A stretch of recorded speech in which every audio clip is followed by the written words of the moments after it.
Welcome to Health Australia Party. I'm Molly.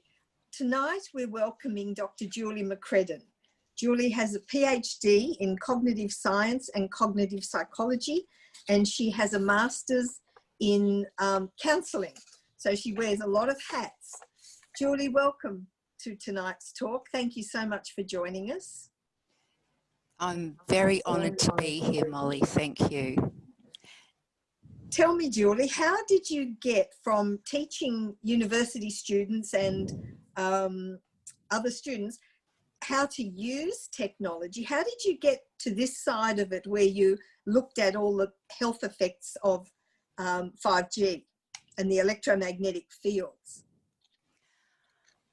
Well, after my PhD, which was actually modelling the brain using artificial neural networks, I went to work in the real world for a while and came back to university. And I came back to university working in an applied area, which was in education, trying to help lecturers to help the students to grasp difficult concepts.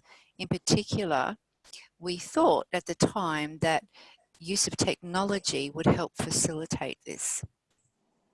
I was part of the wave really when, first of all, we started getting lecturers to record all their lectures on Blackboard so students could replay them. But then along came the iPad and we got all very excited about what we could do with that. And we thought at the time that, I thought at the time along with other educational designers, that we could use technology to help engage students and to help them to process information more deeply. Well, that was the hype, and for a while I rode on that wave and believed it was possible. But after a while, it became clear to me that it wasn't making the young people smarter. And in fact, what I was seeing was this cut and paste mentality and an inability to build complex thoughts and to think in a linear, sequential, logical way, but rather this kind of series of distracted thoughts from all different areas. And I thought, this isn't making our kids smarter. And I started to question what I was doing. But we were being wined and dined at the time by Apple in particular, who was donating lots of equipment and iPads to universities and schools. They'd been doing that in primary and high schools for decades. And so same with Google and Microsoft, and running their own conferences, education conferences, making it appear like they were education conferences, but they were actually promotional conferences. Anyway, so I started to become concerned about the effects of this technology, and I started looking into it. And I spoke with Victor Leach, who is an ex-retired radiation officer now. At the time he was still working at the university, and he told me about how the precautionary principle wasn't being adopted. And he'd worked in ionising radiation for decades, and they used a precautionary principle quite stringently there to keep the public safe, but it just wasn't being used with this non-ionising radiation. And in fact, yes, it was really just open slather. Anyway, so I started looking into it. I didn't believe him at first because I was in love with my iPad. I was carrying it around everywhere, and I was trying to get lecturers to use iPads for studio learning where students could walk around and look at each other's artifacts and mark them. Anyway, to cut a long story short, I looked into the science and I went into shock and started to see that there was really some serious harm being has been found and being suggested. And so consequently, Victor and I and another person, Steve Weller, who used to be in an organisation called Stop Smart Meters in Victoria, but he has a degree in microbiology. We decided to form ORSAA because we thought the most important thing is to gather the science to actually prove, you know, to ourselves and to the public, is there actually something to this? Because the debate was raging. You know, debate's always been going on in the background in the public. And I went into shock partly because I was promoting this technology and I had lecturers under me who were trusting what I was telling them and thousands of students under them.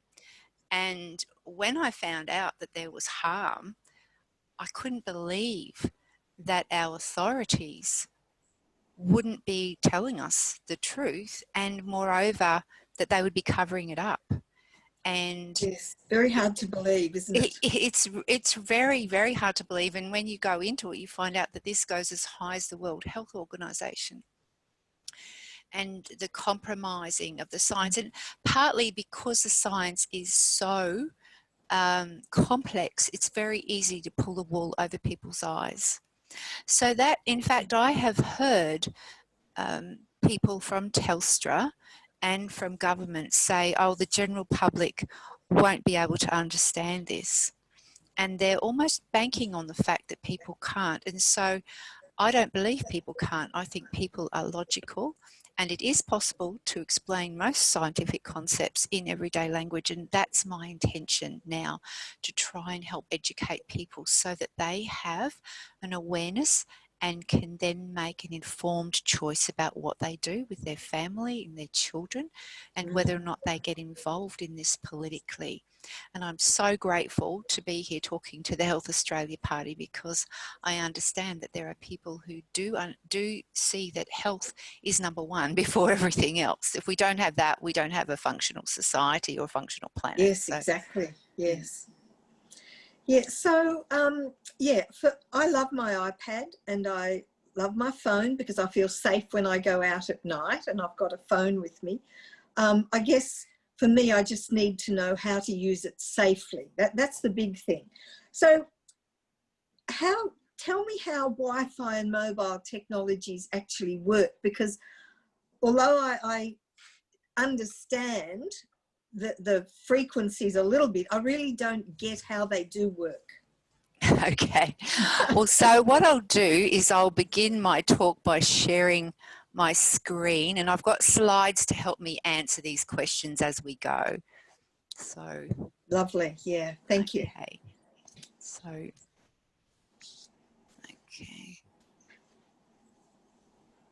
There we go.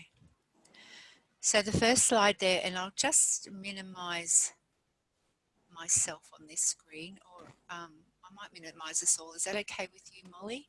I just yours, Julie, sorry. I've just minimized this all so you can see the whole screen without our photo. Yep, That's okay, great. yeah. That's great. So I usually start my talk with explaining the natural global electromagnetic circuit that we all live in. Most people don't realise that we are completely surrounded by moving charges through us and around us. What's actually happening all the time as we live and breathe is that from the sun is coming electromagnetic radiation in all different frequencies. And it comes down to the earth, and it wraps around the earth, first of all making the plasma, making the magnetosphere, and then the X-rays and ultraviolet rays being trapped up in the upper atmosphere, and the electrons being stripped, and those stripping the electrons off the particles up there and creating a shield around the earth called the ionosphere. And that wraps all the way around the earth.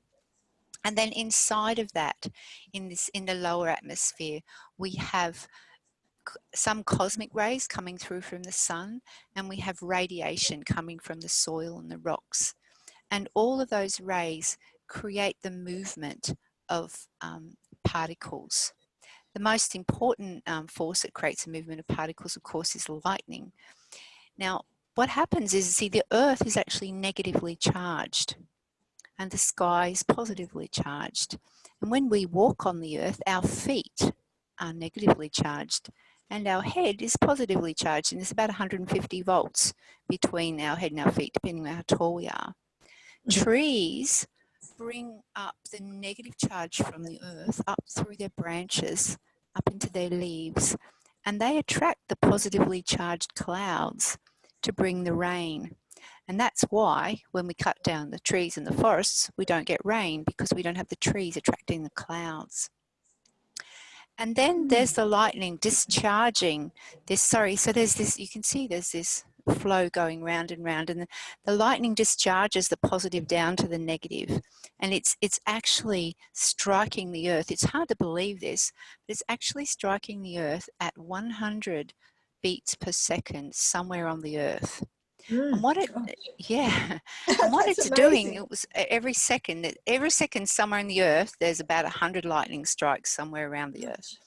And what actually happens is it sets up this pulse that goes around the earth inside the lower atmosphere. It's pulsing, and it's actually pulsing at around 8 cycles per second, 8 beats per second, which is also called 8 hertz. And that is the same frequency as the alpha waves in our brain. This frequency, it's called the Schumann resonance. It has 8, and then it has some other higher frequencies as well that all seem to correspond with brain frequencies. The Schumann resonance is actually essential for life, and this constant flow of charges is essential for life. When the Schumann resonance also is important for the replication of DNA, and it sets our sleep-wake cycle. And these charges that are moving through our bodies are creating electrical currents that are gently moving through our bodies, are essential for all of the biological and electrochemical processes going on through our body. If we muck around with the global electromagnetic circuit, we are mucking around with this beautifully balanced, delicately balanced system. And so we are mucking around with it. Yes, we are, aren't we? So yes, we are. So what we're actually doing is man-made electromagnetic fields are actually surrounding us now.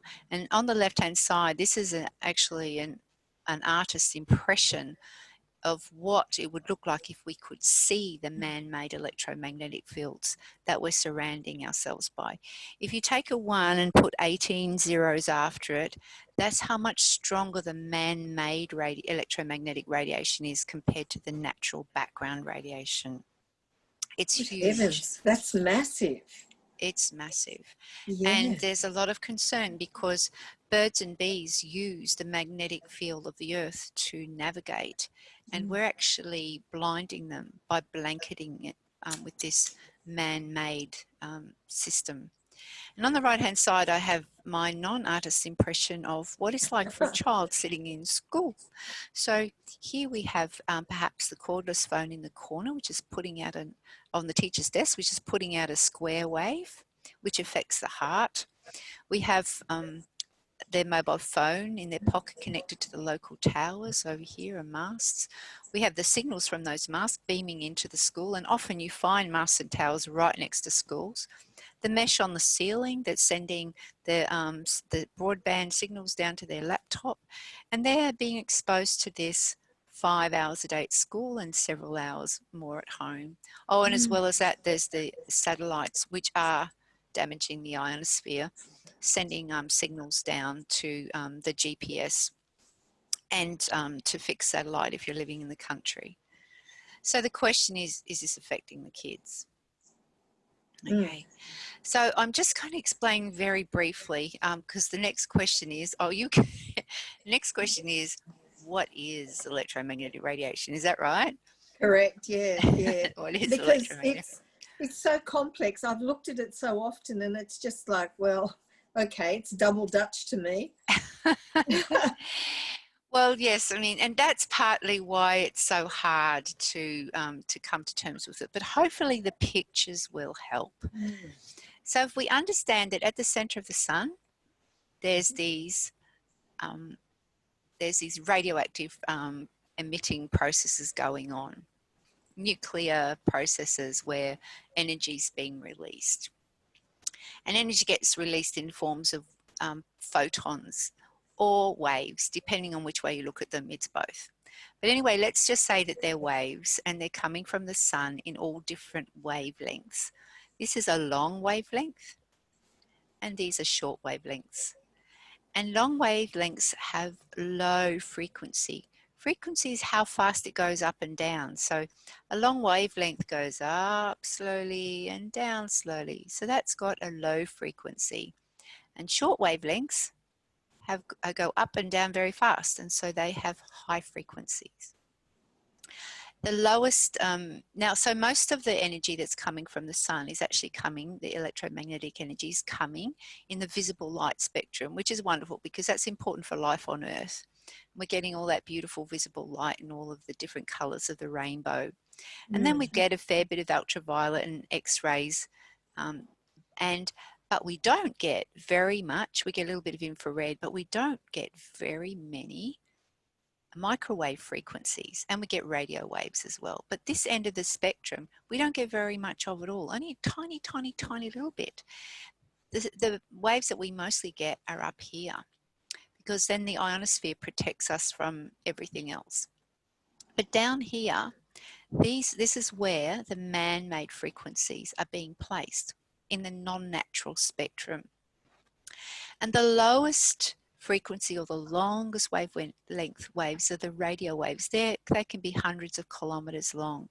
The long ones actually travel further because they're slow. They actually penetrate and they just carry further through the atmosphere. The short ones don't travel very far at all. But so here we've got radio waves, and then as the wavelength gets shorter and the frequency gets faster, then these are about the length of the height of skyscrapers. These radio frequencies, which are the microwave radio frequencies used for 3G and 4G, they are about the length of human limbs and the size of human heads, which is unfortunate because that means that they're maximally absorbed by those things. And then as we get to shorter wavelengths, which is they're centimeters long and then even millimeters long, that's when we're getting into the 5G spectrum, and they're at the size of fingernails or the length of insects. So that's the spectrum. Now you might often hear that, oh, these frequencies can't hurt you because they're non-ionizing. Yeah. You hear, oh, only ionizing rays can harm you. Now that's not true. It is true that non-ionizing rays do cause DNA damage and they do cause cancer. But just because these aren't ionizing, it doesn't mean that they can't cause harm. Right. Now, what does it mean to be ionizing? Well, these rays here, they're the ones that will strip an electron off an atom. You can bombard something with X-rays and gamma rays and they will strip an electron. But it's kind of like a one-to-one reaction. You're talking about one particle being dislodged or one component being dislodged. These don't do the stripping, but what they do is they create a force field that still moves charged particles. And I'll show you that in the next slide. Every electromagnetic wave has two components. It has an electrical component and a magnetic component. And in radiation, these two things work together. They're in sync and they're proportional to one another. Now, it's mostly the electric field that we talk about, and it goes positive, negative, positive, negative. Why is it called a field? It's called a field because everything's lining up. Everything's going up in the same direction and then down in the same direction, up in the same direction. That's how the force is moving everything in these parallel. They're described by parallel vectors, and that's why they're called a field. Okay. So how does a microwave work? Well, this is how it actually works. Because of this positive, negative movement of the electric field, it's actually moving water. Water's slightly negatively charged more towards the oxygen side, and the hydrogens on the other side are slightly more positively charged. And so what happens is when the field is going up and down and up and down, it's actually moving oxygen up and down and up and down. So this makes the water molecule vibrate, which heats your food. So that's how microwaves work. So it's actually not about stripping electrons anymore, but it's about moving charged particles inside molecules. And more than that, when molecules are inside structures like water, this is water here with a whole lot of oxygens and H2Os, hydrogens and oxygens. You can see these hydrogens here attract this oxygen here. This oxygen here attracts these hydrogens here. When you start mucking around, and that creates the structure of water. When you start mucking around with if you start moving these around, then you're actually changing the structure of water. And this becomes even more important when you're looking at compounds making up complex molecules in our system such as proteins, because protein folding is dependent on where the positives sit and where the negatives sit, and that's what makes proteins stick together. So one of the things that microwave radiation is known to do, and in particular 5G frequencies, is to unfold proteins, and that's not good. So I ask you as a practitioner, would you say is that good, Molly? I would think that's not good, definitely. So what would to someone? Pardon? Sorry, did we just get disrupted there? Yes, I didn't hear you. Yeah. So given that the human body is mostly water, that to me, without the knowledge that you have, I would have to say that that's got to be quite destructive to the human body. Yes. To be in these fields. Yes. So you can see, because what we're doing is we're actually mucking around with the building blocks of what makes our tissue and muscles and all of the processes in our body work. It's not that we're particularly giving anyone any particular disease. What we're doing is mucking around with the bricks and the mortar. Yeah, the mortar. And which is, the proteins in the water. So in that way, this is where we actually need a paradigm shift in health, because traditionally medicine is concerned with biology and chemistry. They think about cells and they think about chemical reactions. They do know, medicine does know that all the chemical reactions are based on charges and sharing of charges and needing to fill valence shells of atoms and molecules. But they don't think about that very much. It's mostly biology and chemistry. And on the other hand, we have the physicists and the engineers who are creating the electrical grid and the mobile phone technology systems, and they don't know anything about biology and chemistry. In fact, for a lot of them, it makes them squirm, and that's why they went off and did physics at school. And the problem is, and they're not bad people, they're just ignorant. And so what we actually need to understand what's happening right now on planet Earth is we actually need to understand how those three systems interact. Nature doesn't say, oh, I only care about biology, I don't care about physics, therefore electromagnetic fields are not going to harm me because I'm not physics, I'm biology. Nature is not like that. Nature is holistic. We have these tiny little electric currents going through us, turning into chemical reactions, and it's happening interchangeably all the time. Neurons in the brain, we have electrical impulses going to neurotransmitters. Our heart is electrically active, but if you muck around with the chemistry in the heart, you will muck around with the electrical activity.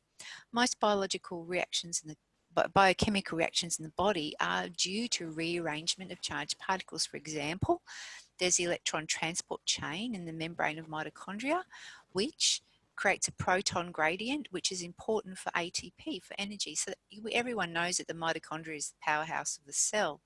So if you start mucking around with what the electron transport chain is doing, which is known that 5G will do as well, then you're going to be affecting the production of energy and the uptake of oxygen. So it is a paradigm shift, and people in biology and chemistry will need to come to terms with physics, and people in physics will need to come to terms with biology and chemistry if we are to survive on this planet.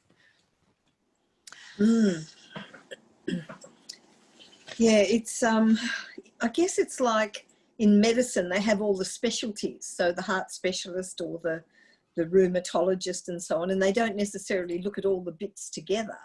No, they don't. So you That's don't right. get an overall view. And so it's the same sort of thing, isn't it? Yeah, that's right. And it was only really in the 70s when people started to understand that, you know, living near high voltage power lines was affecting the body. And because children who were living near high voltage wires or who had transformers near their house, on poles near their homes, they were more likely to have leukemia.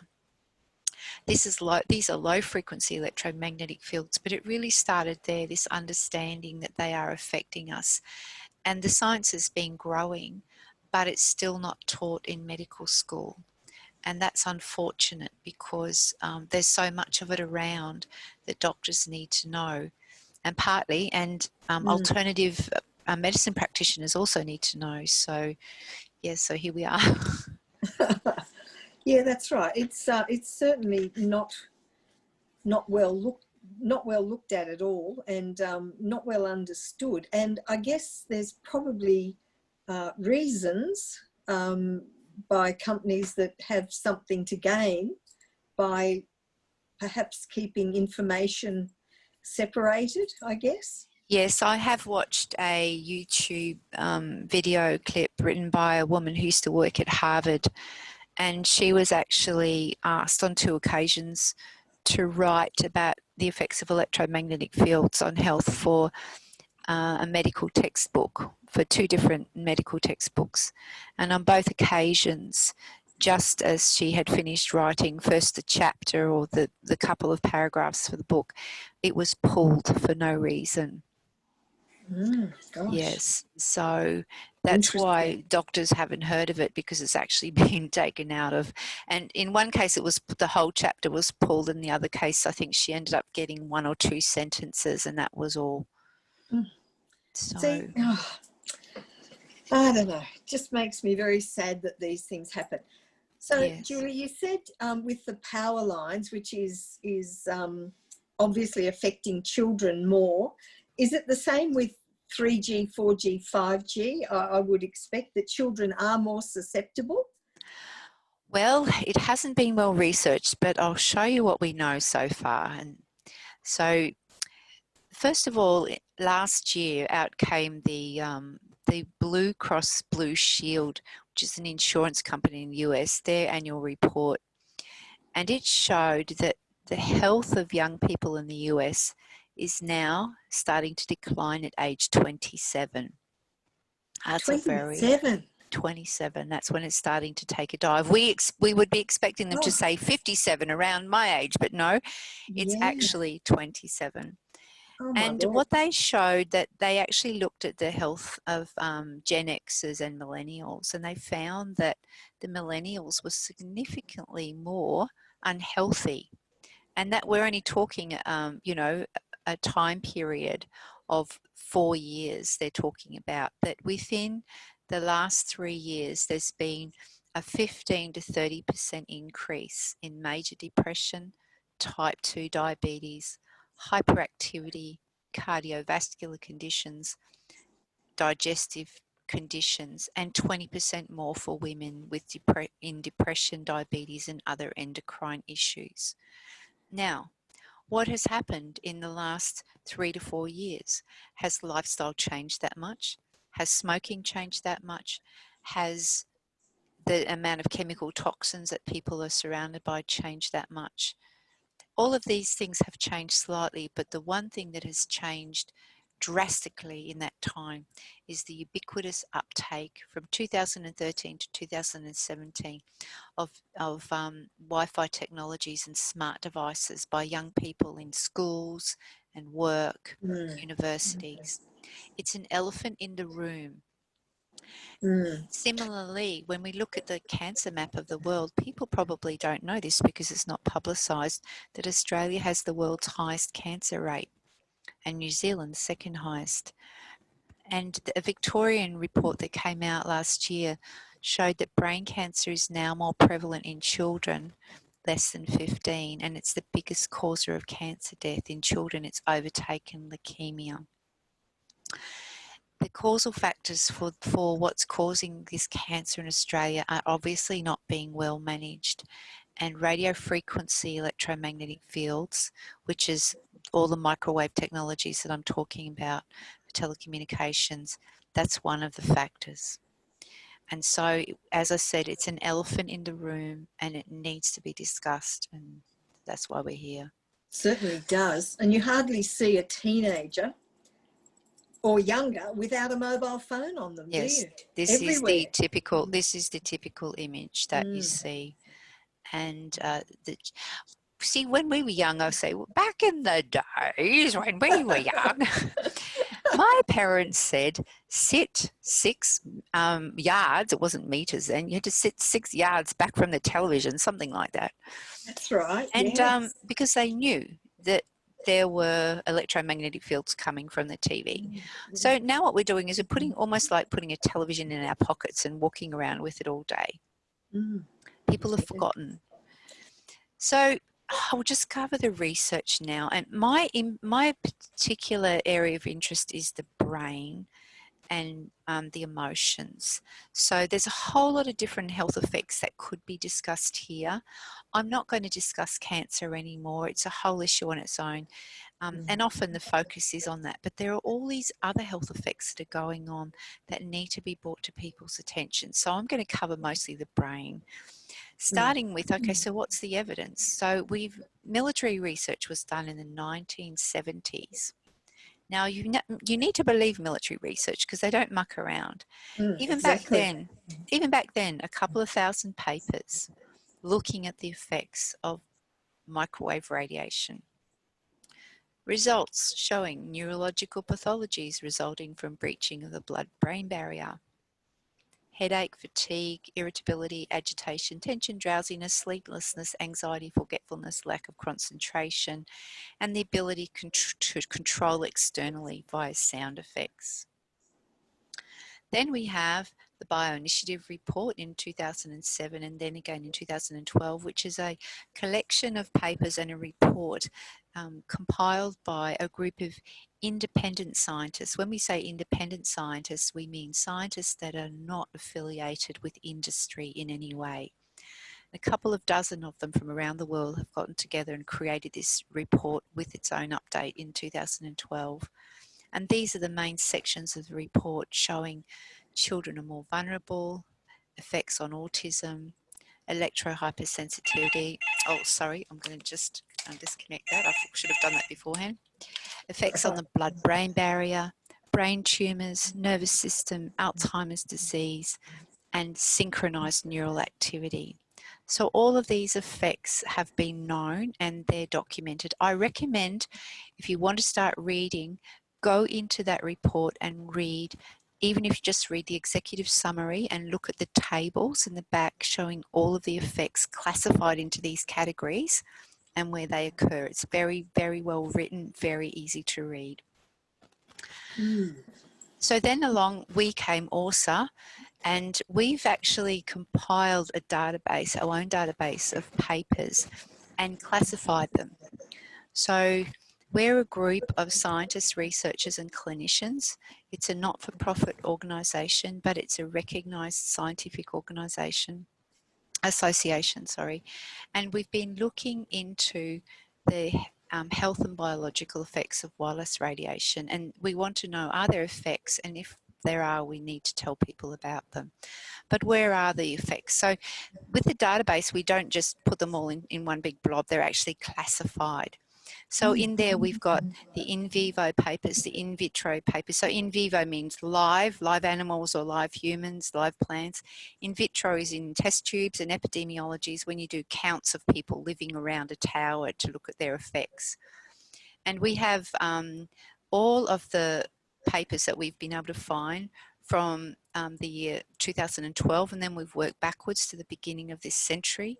We've also got the collection of Henry Lai, who's a famous researcher. He sent us his whole collection, and we have all of our PANZA's papers in here. And our PANZA is the Australian Radiation Protection body that is advises the government on the standards, and we've taken all their papers and looked at them too.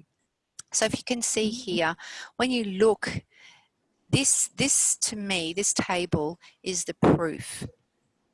because these are all the papers showing effects. When out of a search of 2003 papers, when we look for those papers that show effects.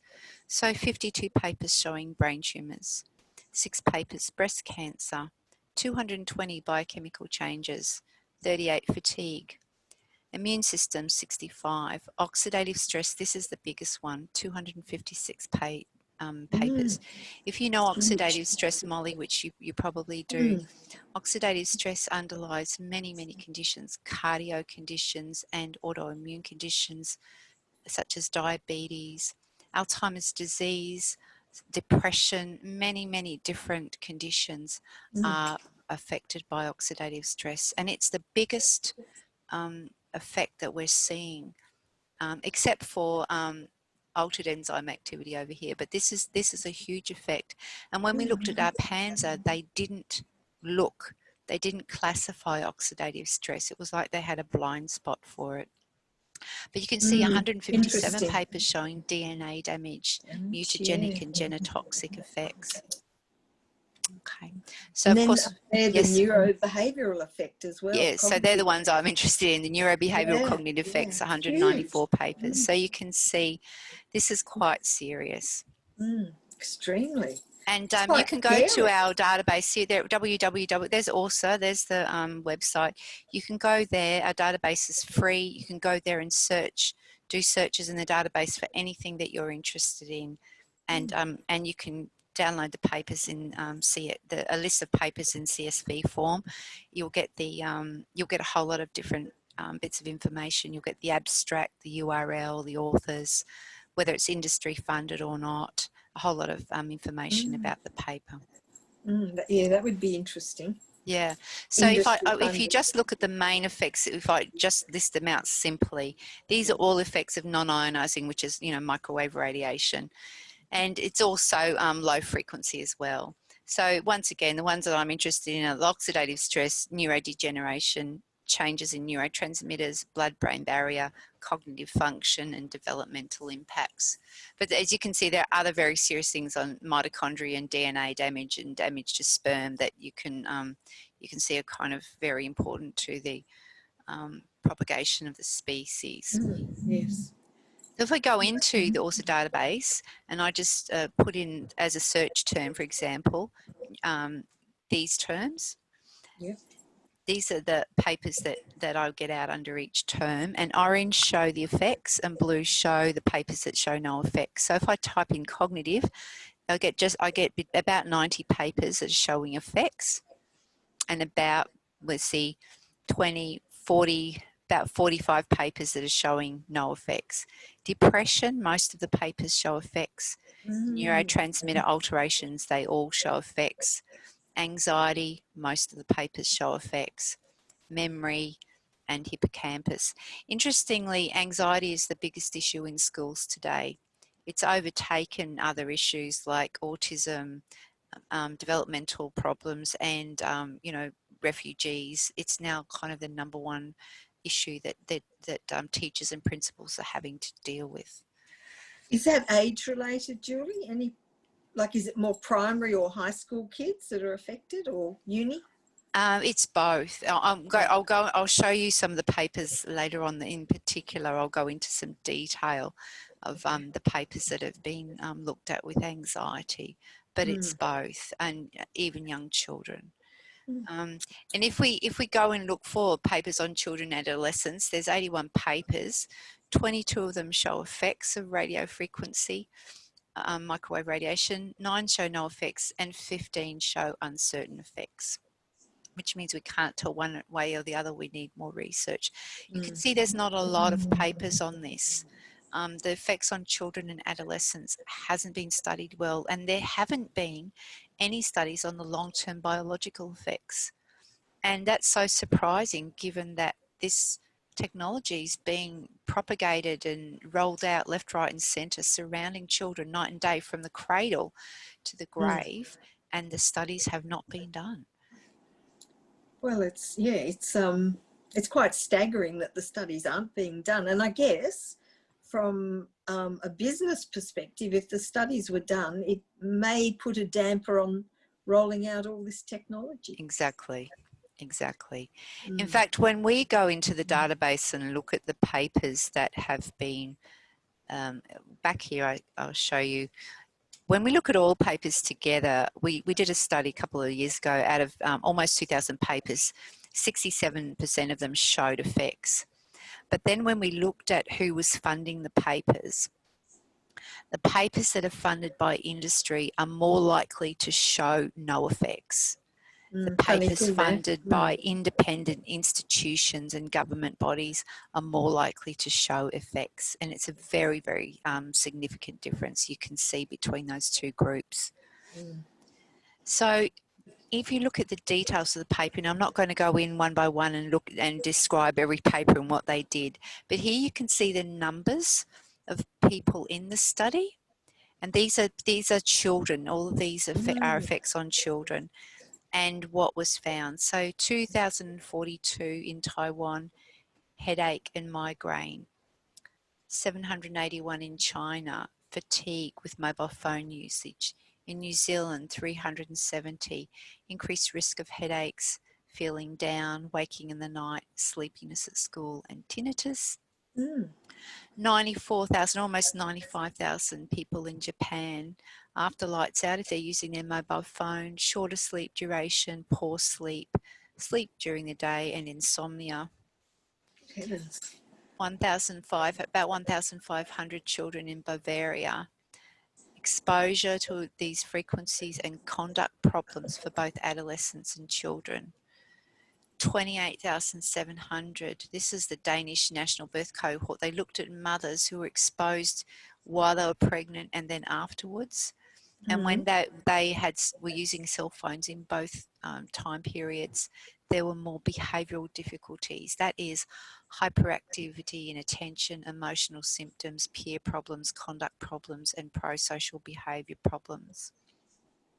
This is a study with that's huge. This is a study with mice showing, it doesn't mean they were all affected, it just means that effect was significant. Yes. And this study with mice actually showed that they had changes very, very similar to ADHD. And this then this was a follow-up study looking at that with boys, and they found that boys who lived near radiofrequency transmitters, they actually had reduced verbal expression, and they had a more likely to have obsessive compulsive and post-traumatic stress disorder than controls. So that's 123 boys in Spain in 2016. Between 9 and 11, gee. Yeah, that's all.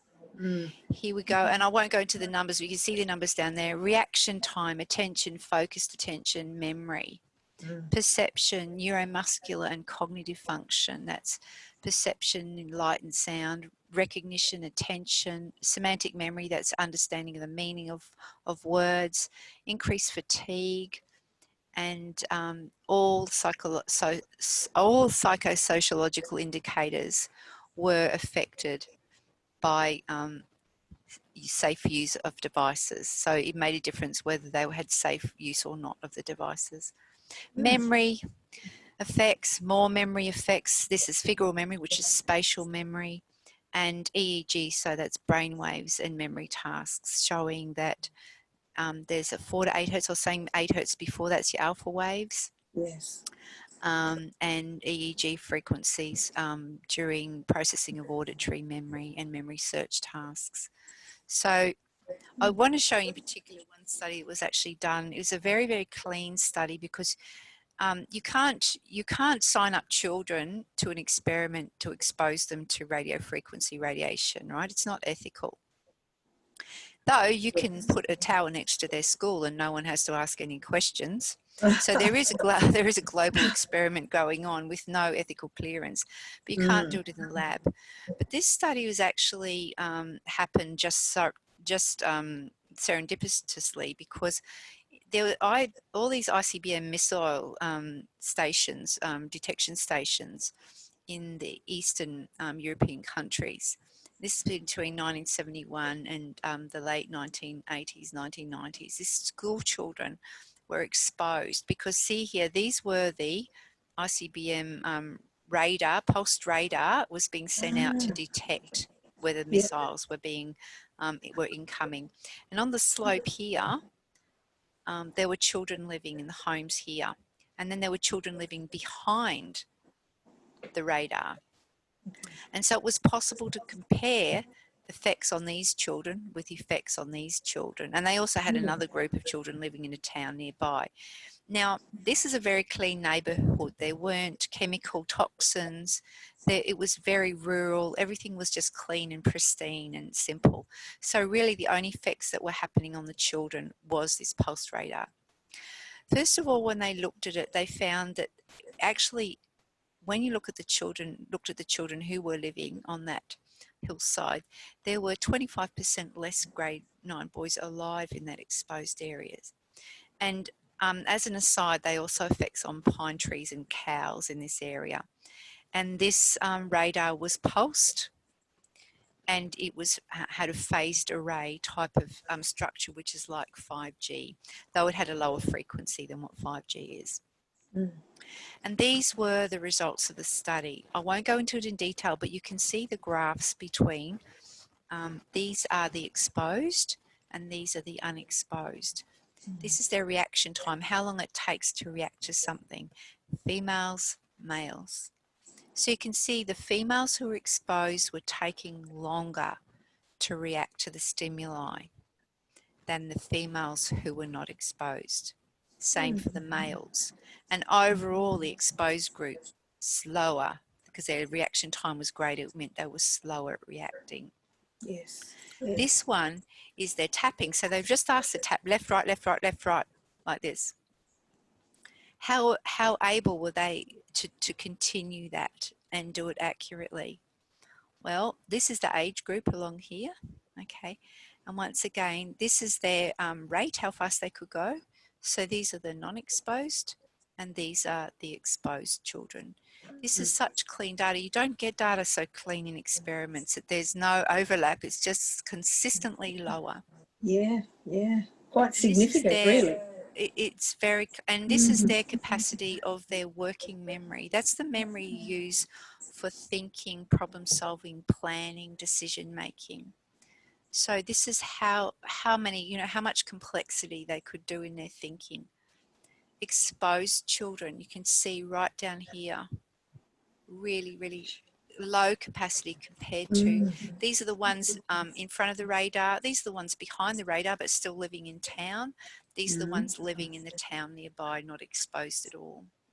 Wow, that's a huge difference. Yes, this is really, really quite concerning. If we don't have working memory, we don't have adult thinkers and problem solvers for the problems of the world that we will be facing in the future. So needless to say, I'll just go back here. When this was dismantled, when, the Eastern Bloc countries dismantled all the ICBMs, the Latvian government got in an American corporation to come and blow the radar up, the towers up, and all the people went out in the streets and clinked their champagne glasses and celebrated. I bet they did. Not surprisingly. So my concern is the hippocampus in particular, because that's the part of the brain, that little blue place there. It's called hippocampus because it's supposed to be shaped like a seahorse. And it's really important for short-term to long-term memory transfer. So that's laying down of memories. What I'm telling you now, your hippocampus will be tonight actively storing that into your long-term memory in other parts of your brain. If you go to sleep, if you don't go to sleep, it won't do its job.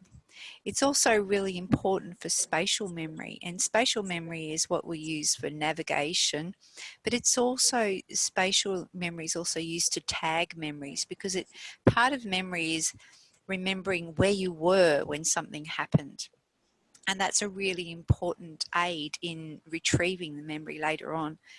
And if spatial memory goes, then we have problems with navigation. and we have problems with memory retrieval.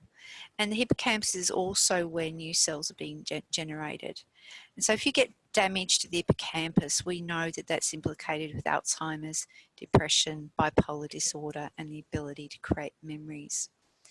So here we have a couple, I'm going to show you a couple of studies with rats where they're looking at the hippocampus. And what they do is, these are called water maze studies. So they drop a rat into a tangled water, and the rat has to find a platform, because when it gets to the platform, it can get out. Rats don't like swimming around in water. They try and get out. And it learns, using its spatial memory in its brain, it learns how to get to that platform. And that's what a healthy rat does. But if you expose the rats to 900 megahertz, which is the frequency that's being used all the time for communications, the control ones who weren't exposed showed no effects. After 14 days of exposure, no effects, but after 28 days of exposure, their spatial memory was impaired. The authors said what they saw was blood-brain barrier damage in the hippocampus and in the cortex. And they also said that oxidative stress was probably a huge factor in this. And here's another rat study where I've particularly chosen this because it's got pictures of the mitochondria. Once again, the rats were being trained in the water maze, and they were exposed 6 minutes a day for either 2.5 days, 5 days, sorry, to either 2.5, 5 or 10 megawatts per centimetre squared from 1 day up to 1 month. And so they looked at the strength of exposure, and they looked at different lengths of exposure. And they found for the rats who had longer exposures or higher exposures, they were unable to find the submerged platform. And the hippocampus cells were damaged, reduced in numbers, the vesicles were congested and hemorrhaged, and the mitochondria were swollen and disordered. So there's a nice healthy mitochondria, and there's a swollen and damaged mitochondria. The authors said there were alterations in the structure and function of the hippocampus. There were altered levels of neurotransmitters in the hippocampus, and this disrupted learning and memory ability. And so if we go to an overview paper done by the military research in 2015, and once again, as I said, the military don't muck around. They're partly trying to look at microwaves to see what damage they can do to people. So they actually, or what damage can be done to their people. So they look in great detail, and they study people, you know, they study facial expressions and eye dilation, heart rate, everything in great detail in animals and humans. This was what this review paper says: as the fourth largest source of pollution after air, water and noise, the fourth largest, microwave radiation induces many biological effects.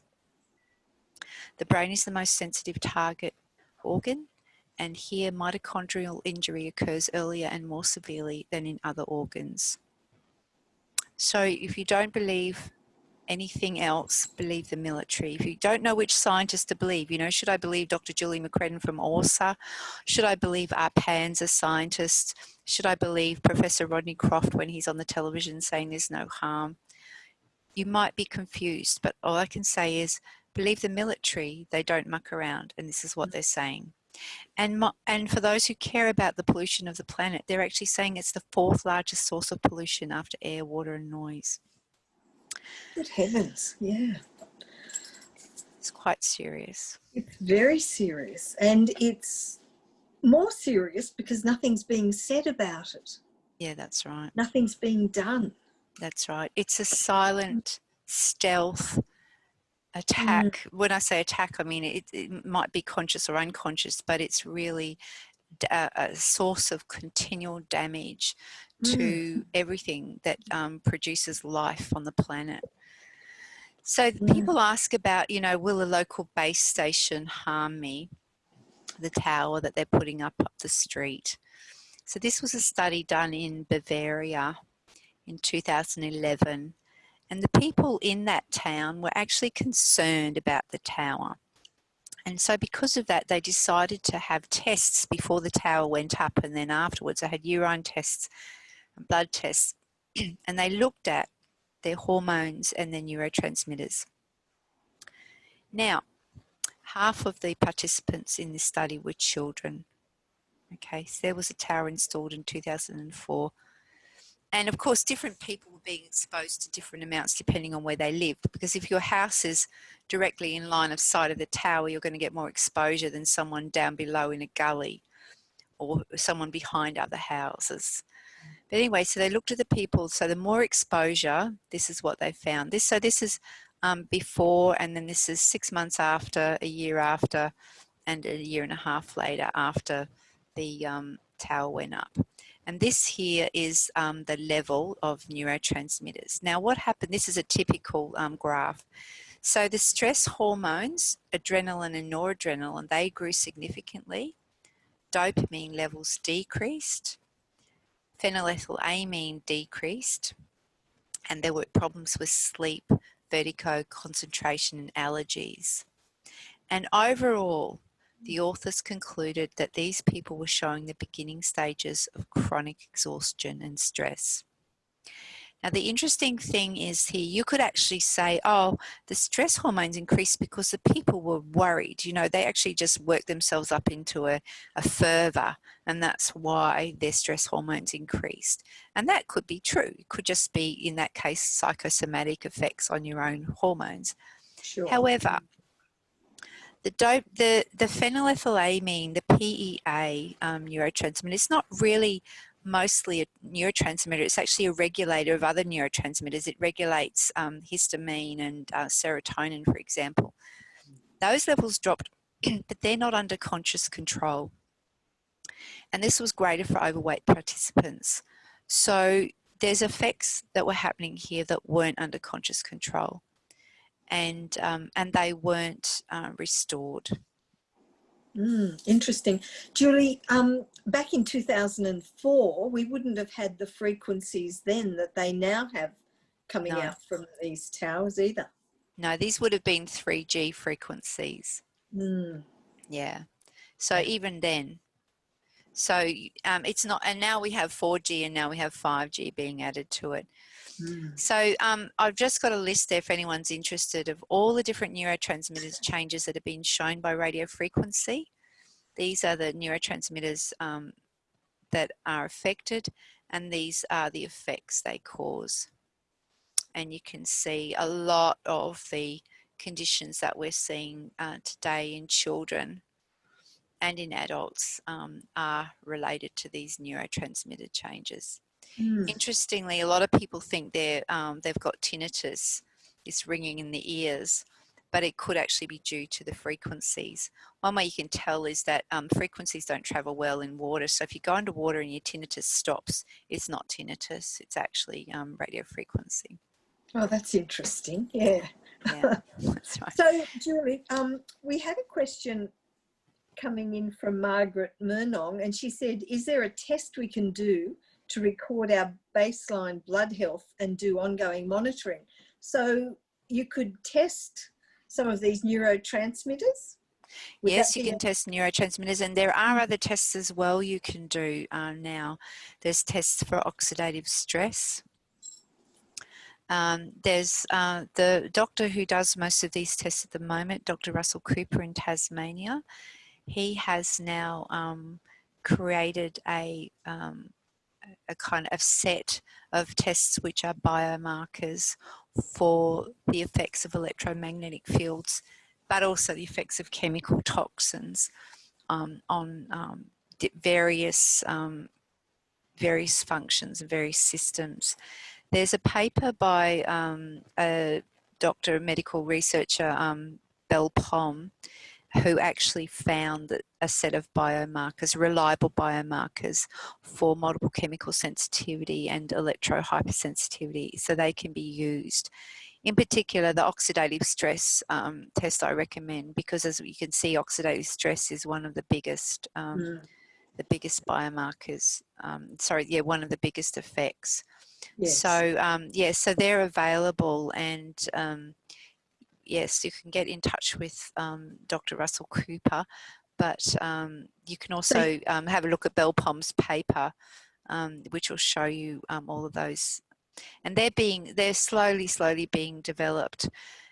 People also do live blood analysis to see whether or not there's any effects. I myself, because I'm a scientist, have a scientific brain, I went in and did my own test with a naturopath who does live blood analysis, and we had a Sunday morning, completely not exposed, went straight there with first blood test, a little bit of oxidative stress shown, a little bit of few fibrinogens and that type of thing. But after then 20 minutes of swiping on the iPad and the iPhone, I then had asked for a post test, and all of my blood cells were all clumped together in rouleau formation, and the most remarkable thing was the lack. Just dropped out a bit there, Julie. Sorry, and the most remarkable thing was not just the rouleau formation in my blood, but the lack of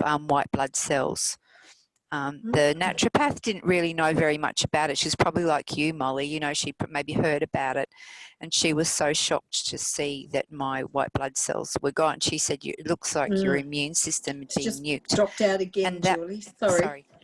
Anyway, so that was 20 minutes after 20 minutes exposure. So I recommend anyone who can do live blood analysis, do it on yourself and do a pre-test, and then do just exposure to an iPad or an iPhone, swiping on it for 20 minutes, and then do a post-test and look at the difference. Take photos and take data. Be very interesting to do some children who are in Wi-Fi all day at school, wouldn't it?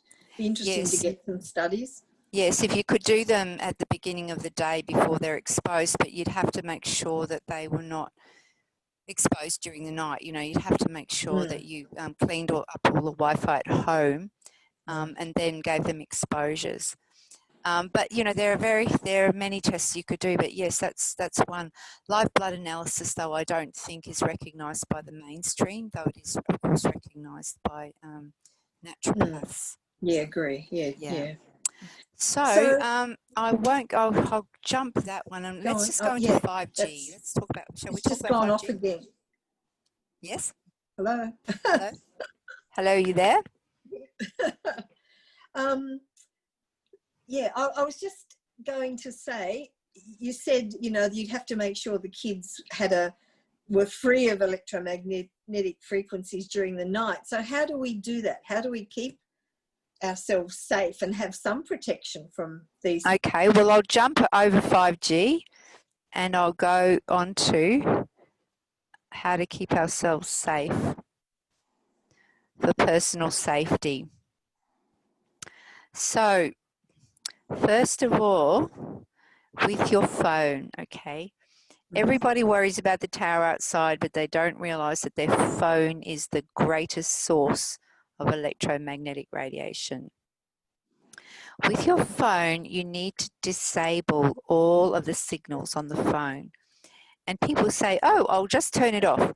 Well, that doesn't work, because when you turn your phone off, all you're doing is turning off the software. That's all those bright lights at the front of the phone that make all the fancy pictures and, you know, send photos.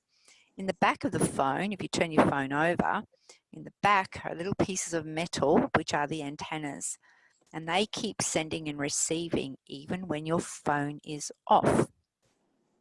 It's completely off. Yes. They use low-level battery to continually track you. Now, so what you need to do to disable the antennas is two main things. And I've got them here.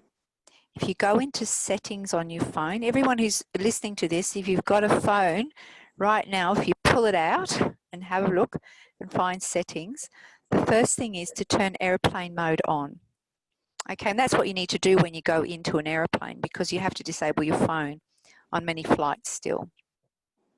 So you turn it on as if you're going on to an airplane, and that will stop all of your your phone plan, your text messages and your incoming phone calls. Then you need to go into location services and turn that off.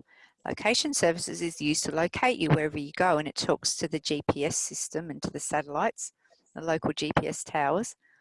Now, to find it on the iPhone, you've got to scroll down from airplane mode. You scroll down about 8 things. I think it's under battery. There's something called privacy.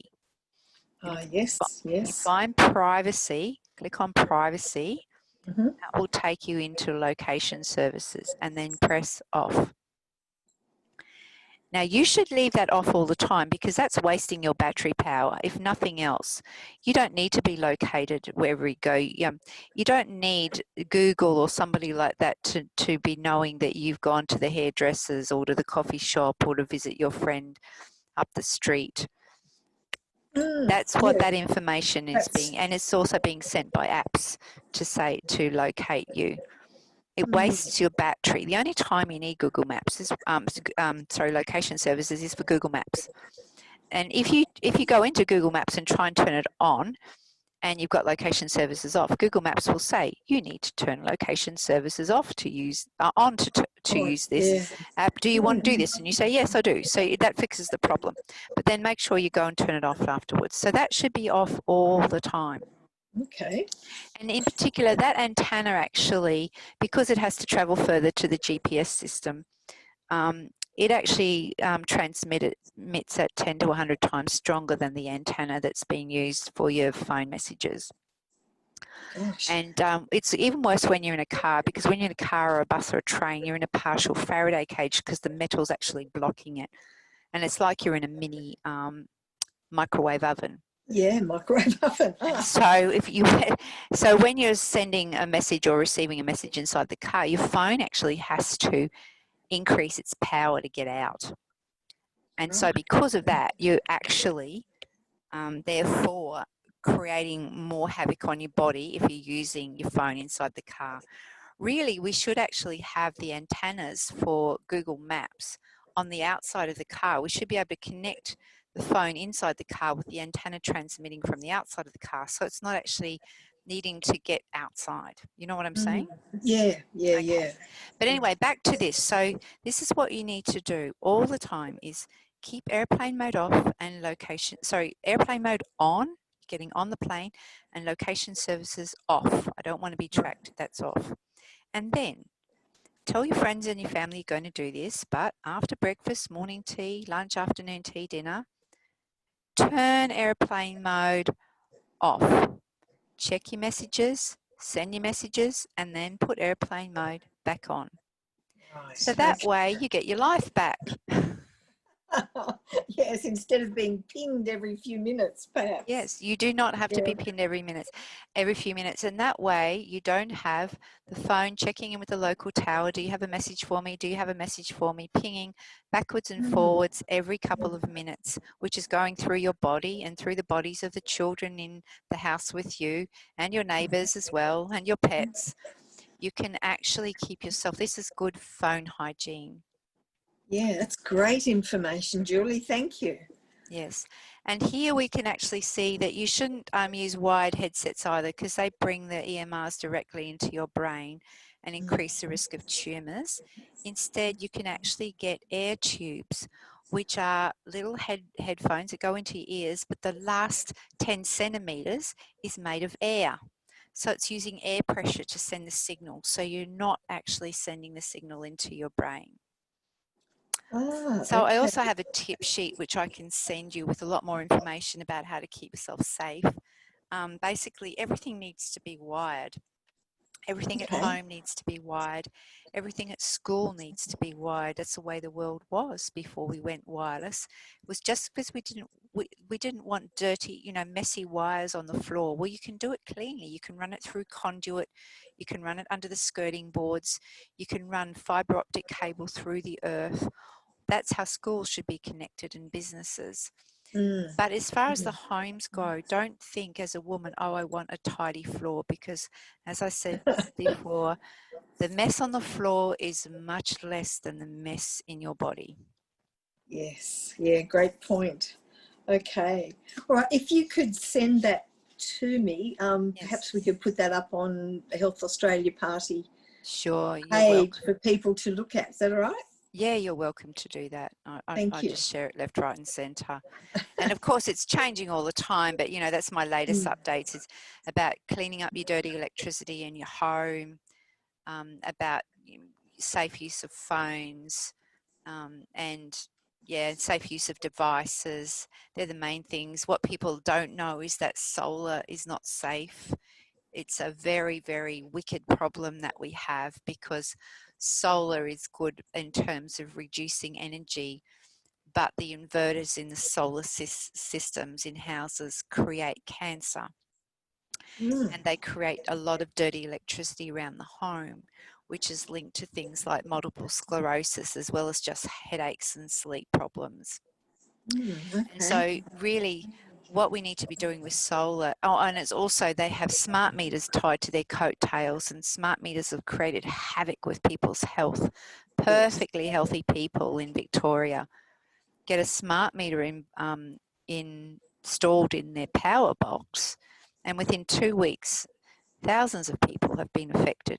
They have blood noses, can't sleep, dizziness, pain, and become hypersensitive to other things like phones as well, just because their meter box got changed to one that sends a signal to the power station using microwave radiation.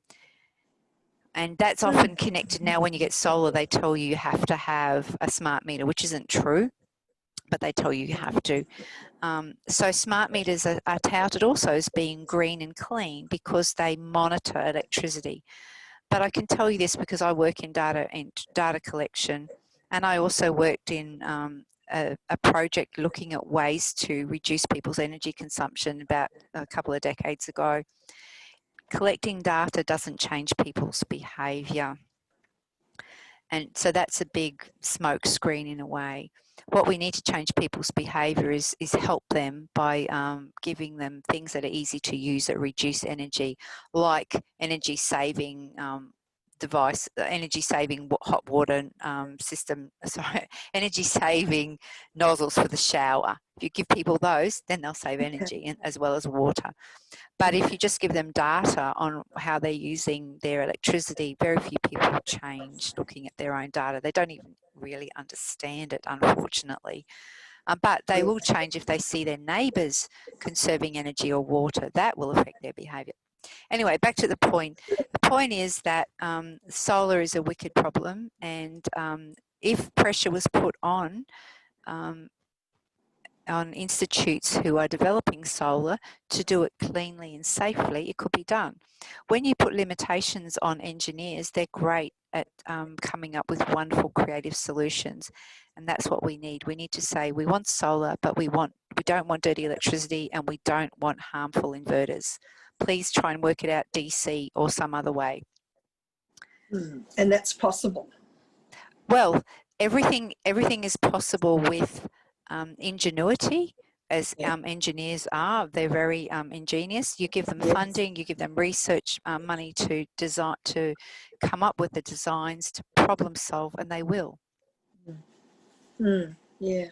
So a lot to be done, really, to make this technology safer to use, because I think, to be fair, people, we're so used to our mobile phones, we're so used to the iPads and this technology, and it is convenient. And I love my iPad, absolutely love it. I keep it on airplane mode, but I see I might have to change that location thing. That's right. But, and in the tip sheet that I send you, you can actually even connect it via an Ethernet cable.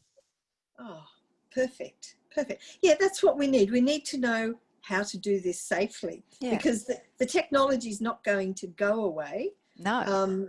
And we don't necessarily want it to, although I think there's a few things with 5G that are a little bit questionable, perhaps. Yes. So can I talk about 5G? Yes, please. So I'll just go back to 5G, because this is the new one. So 5G, as I said, uses those tiny little wavelengths, and they are really high frequency, and that's why 5G is wanted, because they want to be able to transmit more data faster. Yes. Now, why do they want it? They want it mostly for, at the moment, they're saying for driverless cars and for us to be able to download a movie in a second. Very important, Julie. Now, when you look, when you look at the priorities that we have on the planet right now, in terms of the really big issues that we're facing, being able to download a movie, having instant data is not our top priority. We're being hyped into believing that it's a top priority, but I personally don't believe it's a top priority. Agree. Okay, and moreover, we already know that wireless technologies use a substantial amount of the Earth's energy. And we know that we're approaching an energy crisis, and we're trying to get people to conserve energy in many, many other ways. Yet, the biggest consumer of the internet is YouTube use. And if you look at it, it's actually consuming about 5% greenhouse gases. Okay, Gosh. it's huge. Yeah. Wired technologies use much less power than wireless. Why? You think about it, because a wireless transmitter has to send the signal 360 degrees in all directions. It doesn't know where the device is. But a wired connection just sends it along the wire. It knows exactly where to send it. So it doesn't, it's not just more secure, it actually takes less power. And it's believed that within 5 years, that when we add 5G, we're actually going to increase the consumption of energy by 150 to 150%. So it's not, even though it's being touted as being cleaner, it's not. 5G signals don't require as much power for each device, but there's going to be thousands more of them everywhere. And 4G and 3G isn't going away, that's staying there. 5G is being added to it. So how does 5G work? Well, to get all this crisscross connectivity across the world with everything connected, the Internet of Things, everything in your home, your coffee pot talking to your fridge, how do we do it? Well, the little 5G waves, as I said, don't travel very far. And if you had normal masts that go out in all directions, they'd interfere with one another. So what they're doing is, instead of sending them out like normal masts send out 3G and 4G, they're sending them out in beams. So the waves go up and down like this. And what's happening is, see all of these little components here. They're all tiny little antennas, and each one of them is sending out a millimeter wave. And they're sending them out in sync. So they all go up together and they all go down together, and they all go up together and they all go down together. And that's how you get a whole lot of weak waves combining to create a strong wave. And then they're focused into a beam. And so this is called beam. This is called phased array, and this is called beam forming. They're focused into a beam. And the beam is going to go from a local cell, small cell on a pole in your street, to your house, or to the driverless car, or to the person walking down on their mobile phone. It'll be going zip, zip, zip, zip, zip in these beams. To get them to work, they're going to have to cut down trees, because trees stop them. People in neighbourhoods around the world are complaining about this. And there's going to have to be lots of them everywhere, because, as we said, they don't travel very far. This is an engineer's model of what the world will be like and what the beams will be like. What do you notice about this picture? The one at the top? Down in the bottom right. This is their model. What do you notice? Well, what I notice is there's not many people in it. Yes. And there's not many trees. See, when there's no trees, oh a couple there, There's one per house. Everyone gets one tree. You can see that the thing is that engineers don't think about biology.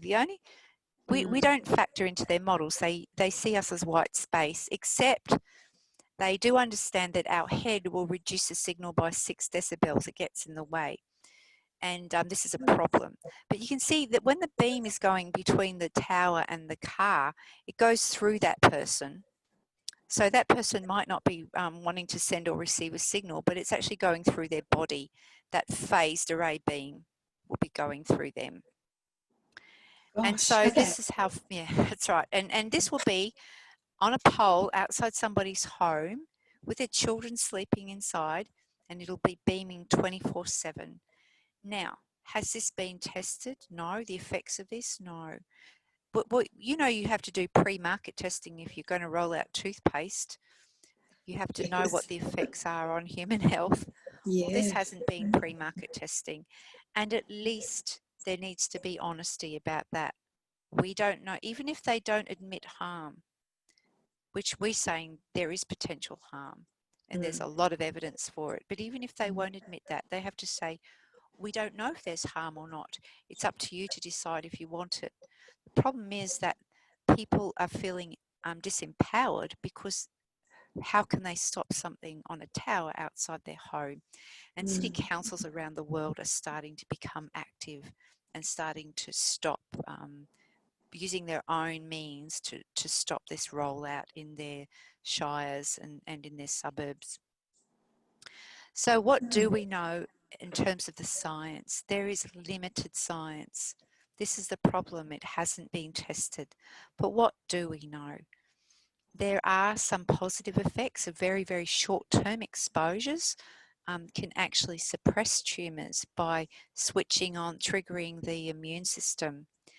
But there are other papers that show with long-term effects, there's an array of negative effects. Here we have changes in heart rate, damage to DNA and gene expression, effects on the nervous system, immune system, changes in bacterial growth and antibiotic resistance.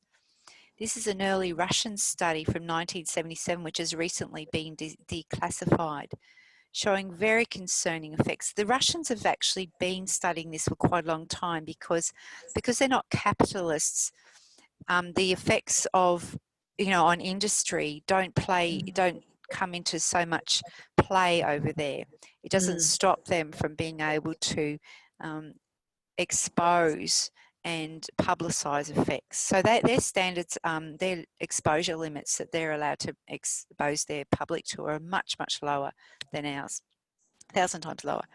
So the Russian study, they showed, this is 5G, bunched and damaged nerves in the skin and surface layers, changes to protein and carbohydrate metabolism, disturbance of the immune and blood systems. This author concluded high biological activity and an unfavourable influence on the organism.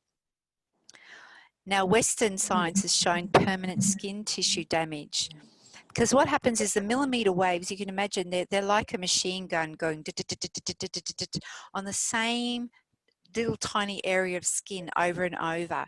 Now, one of those little blasts isn't going to heat the skin, but when they're repeated over and over, they're actually causing these intense heating spots, which cause permanent skin tissue damage.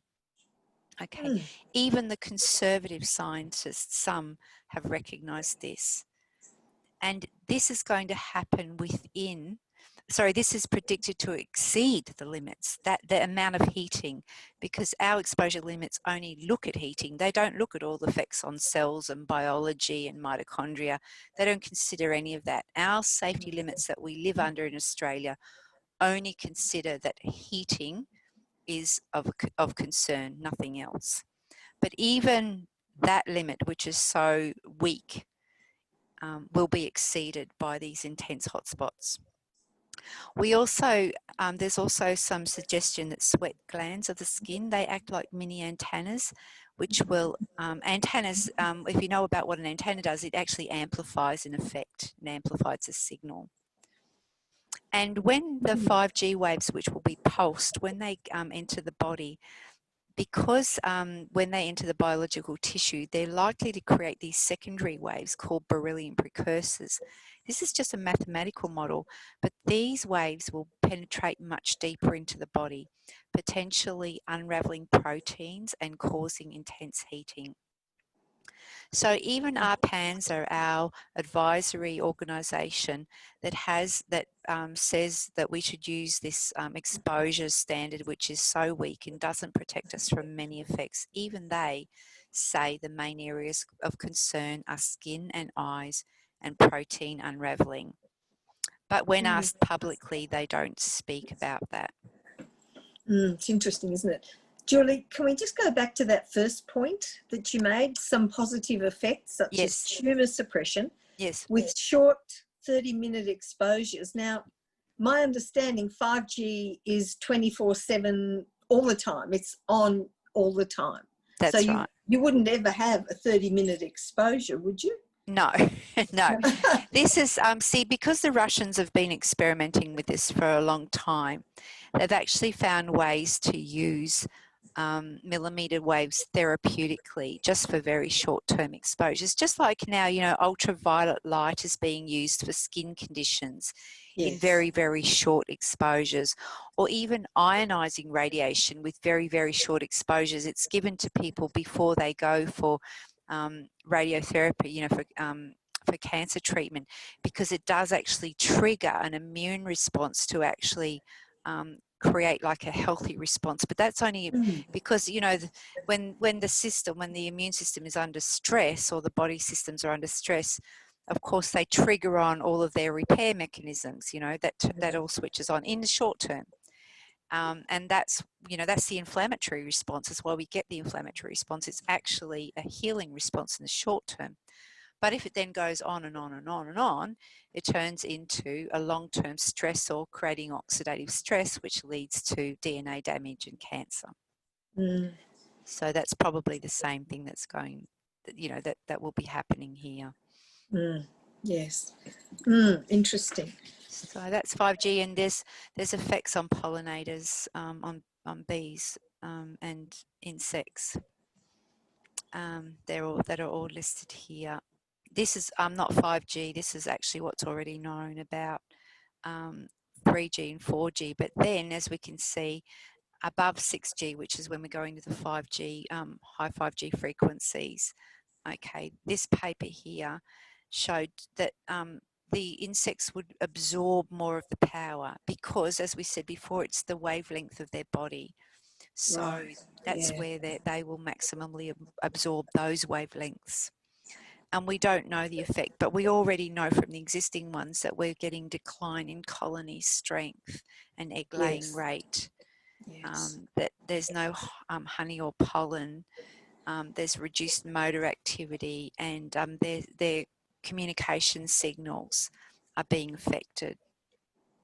The other environmental effects that I'm quite concerned about are water and oxygen, because both water and oxygen absorb, because of their molecular structure and size, they maximally absorb 5G, high 5G frequency wavelengths. Here's the oxygen. Oxygen actually absorbs, will actually maximally absorb 60 gigahertz, which is being used for point-to-point radiation, but it's also now being proposed for lots of short-distance radiation between devices in the future. And also, water absorbs 5G frequencies. Now, engineers see this as a problem because they say, oh, when it rains, you know, the signal fades because the rain is absorbing the signal, and so we have to turn up the strength.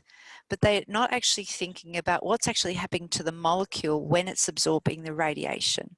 Okay, because when the molecule is absorbing that radiation, it's actually changing the molecule at the quantum level.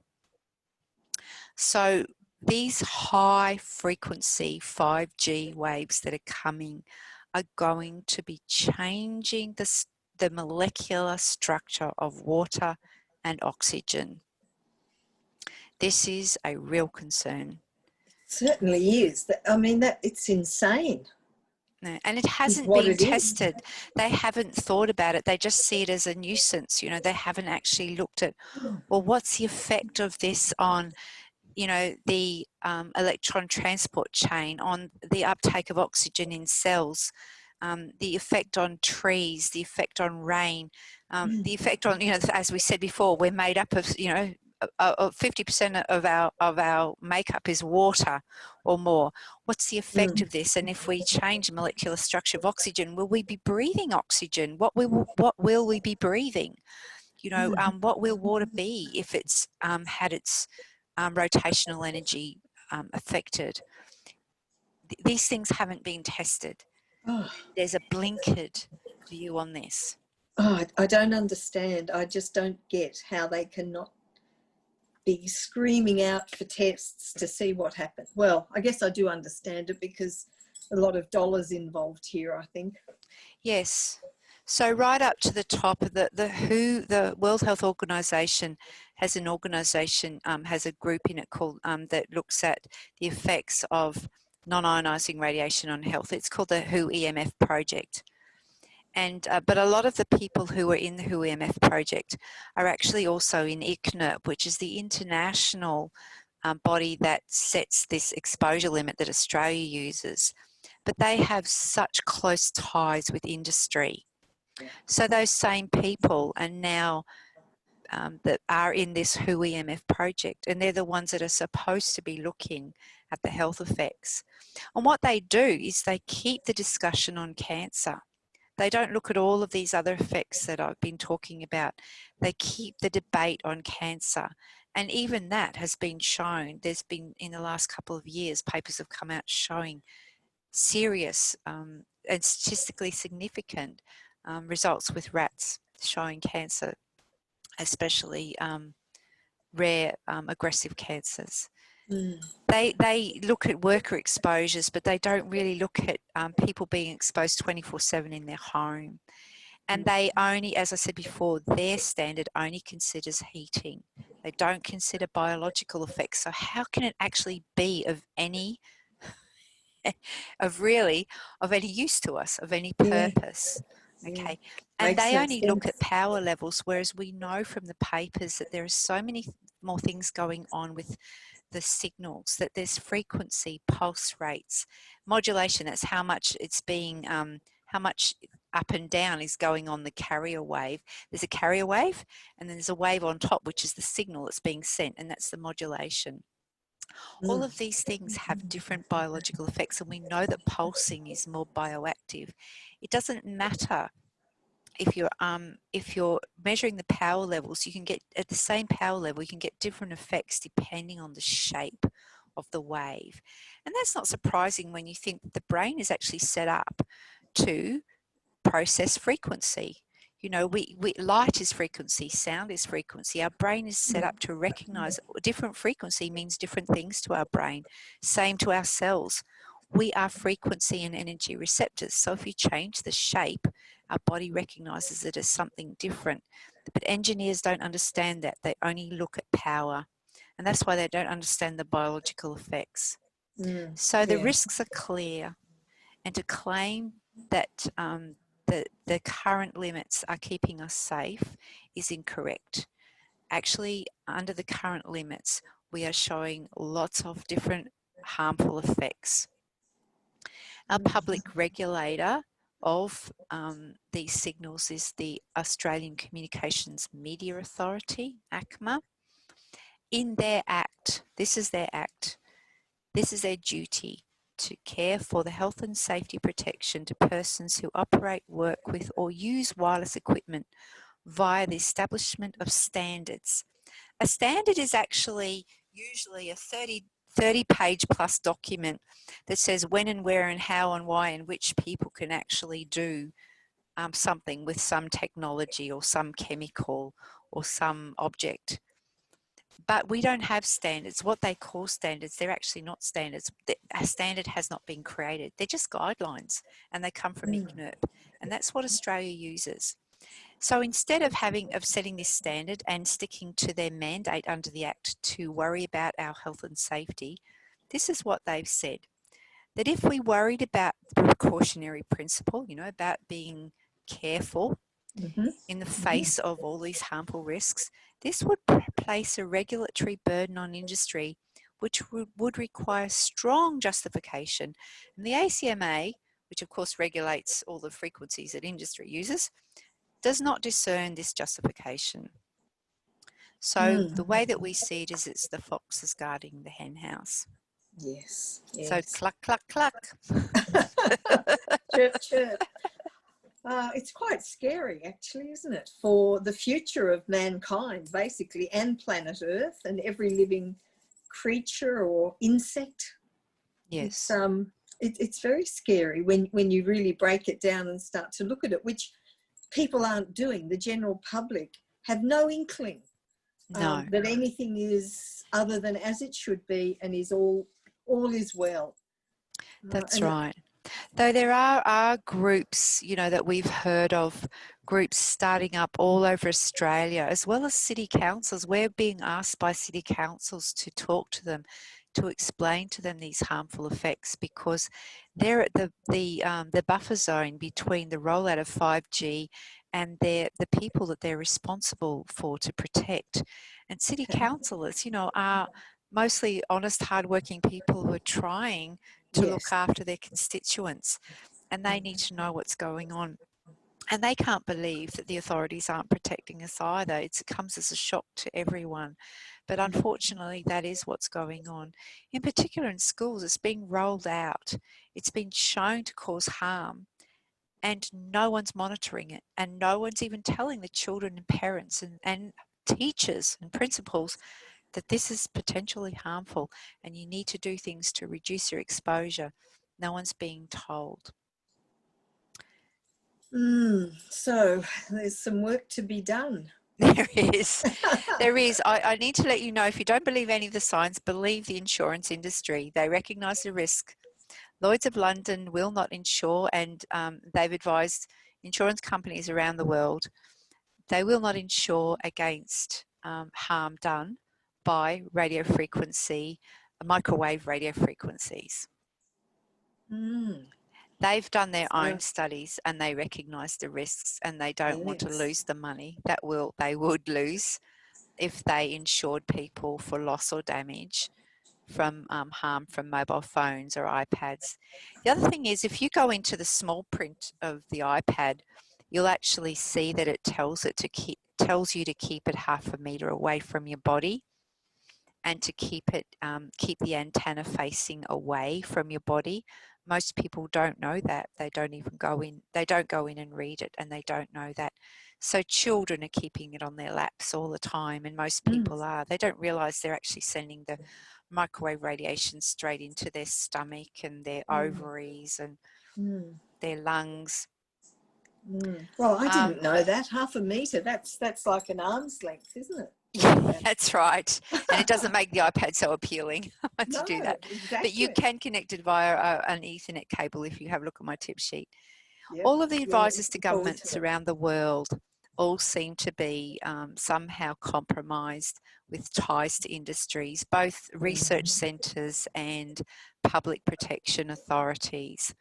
They all seem to be repeating the same no conclusive evidence of harm statements in public. They choose hand-picked papers, and when we talk about any harmful effects, they just water down the results. They use pseudoscience, it seems, to cover up and water down effects because it's not in their best interests to actually admit to harm. Moreover, many of them, ICNIRP, the WHO EMF project and ARPANSA, they don't have people with medical expertise in those bodies. They're physicists and engineers. They might have people who have a qualification in medicine, but not in RF medicine. You know, they're in some other area of medicine that hasn't got to do with radio frequency. They do actually not have the biophysicists that they need. And the independent biophysicists that are trying to get this word out are actually ignored, and they don't get airspace. There's a lot of media muscle behind these voices. And also what we've done is we've actually drawn a diagram of how all these bodies form what we call the club. This is in our 5G submission to the this is our submission to the 5G parliamentary inquiry. You can see, for example, how Telstra is connected to the ATMA, which is the peak body for mobile telecommunications industry. They're related to the ACMA. Our Australian Centre for Research has links with them and with industry. And the chairperson, the ex-chief investigator of our research body is now the chairperson of ICNIRP, which is the international body that sets the standard, that has links with telecommunications industry.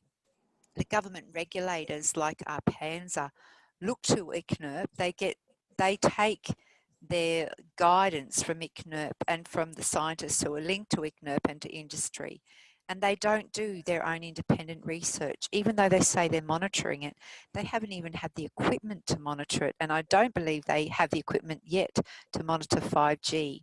The World Health Organization, as I said before, the people in that project come from ICNIRP. And look here, we have the Telstra 5G rollout strategist working for Telstra is also the person who is the chairman of the Radiofrequency Safety Program for our peak body for telecommunications. And the same person is also the commissioner of the International Electrochemical Commission, which is supposed to be setting the standards, right? The same person. So when he comes out in public and says, oh, Telstra is following the international standards, what we're not told is he's the chairperson of the commission that's actually setting those standards. Oh, it's disgraceful. It's nothing short of disgraceful. It's so incestuous. It's unbelievable. Yeah, it is. It really is. And it's all smoke and mirrors. And because the World Health Organization has such high esteem, people don't understand that it's so compromised. This part of the World Health Organization is compromised anyway, the EMF project. And who's left? Governments are left looking to the WHO, looking to ARPANSA in Australia, the FCC in the US, and underneath them are the families and children of Australia who are being affected by all of this going on, determining what we are being exposed to in our offices, what children are being exposed to at school, and now what's being rolled out in our streets. So I recommend people look at this. I've got this link here, How the Wireless Industry Made Us Believe That Mobile Phones Are Safe. It's an article in an independent online journal, newspaper. It's an online newspaper, The Nation. Anyway, George Carlo, he was an industry favourable scientist. He was known to be kind to industry in many other fields. So because of that, the wireless industry commissioned him in 1995. They gave him $26 million to do a study called the Wireless Technology Research Project, looking into, are there harmful effects of wireless? They expected, of course, that he would be very kind to them. But lo and behold, George Carlo, who'd been very conservative and in many other fields hadn't been willing to say there were effects, he found effects.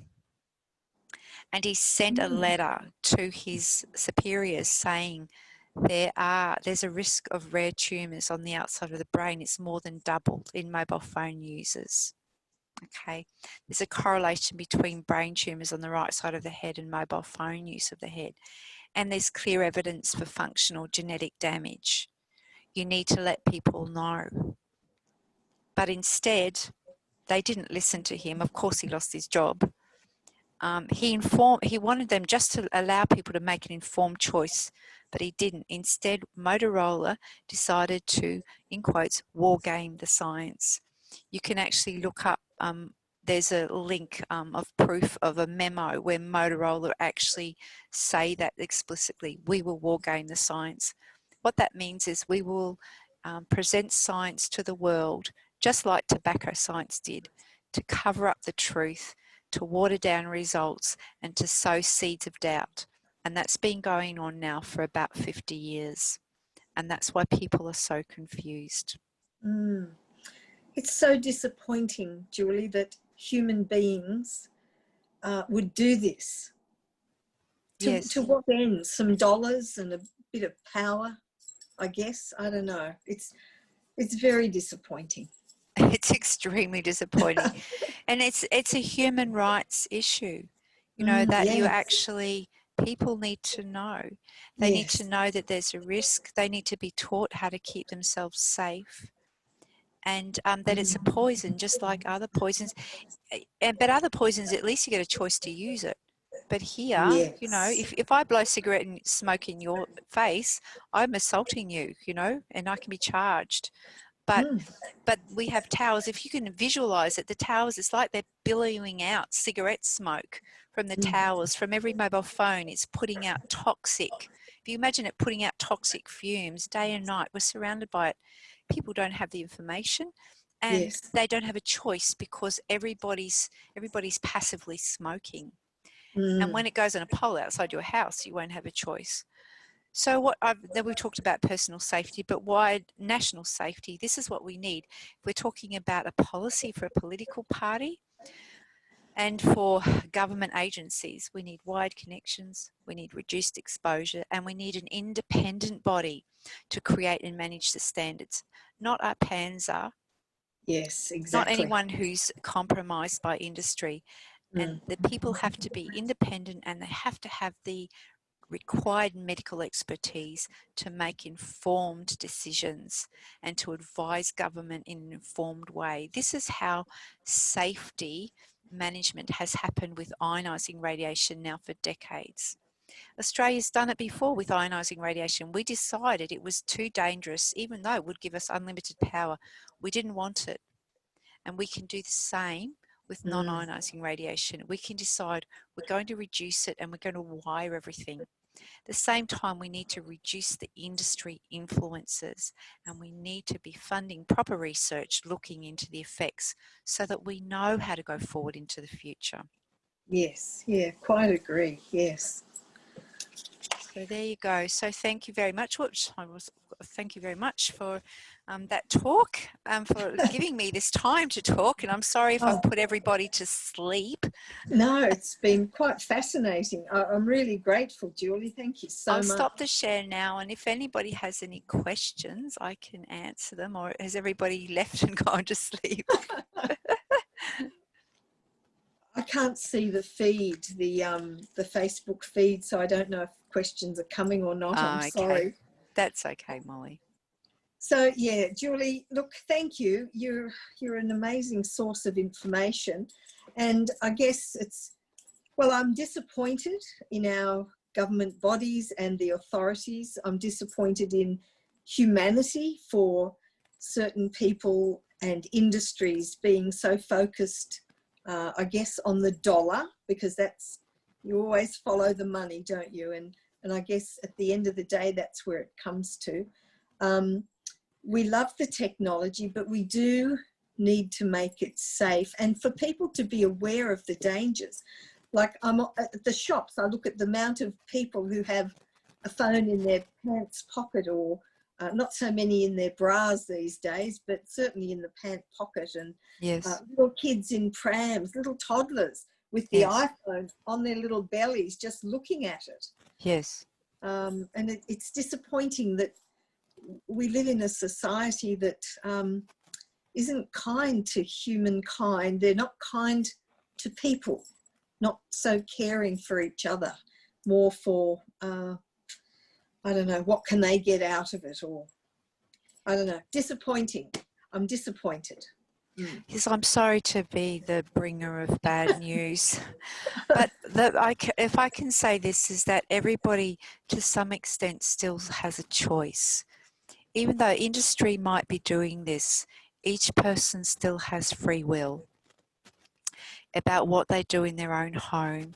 You know, it's been shown, for example, that children are really angry and feel betrayed by the amount of time that their mothers spend on the mobile phone in their presence.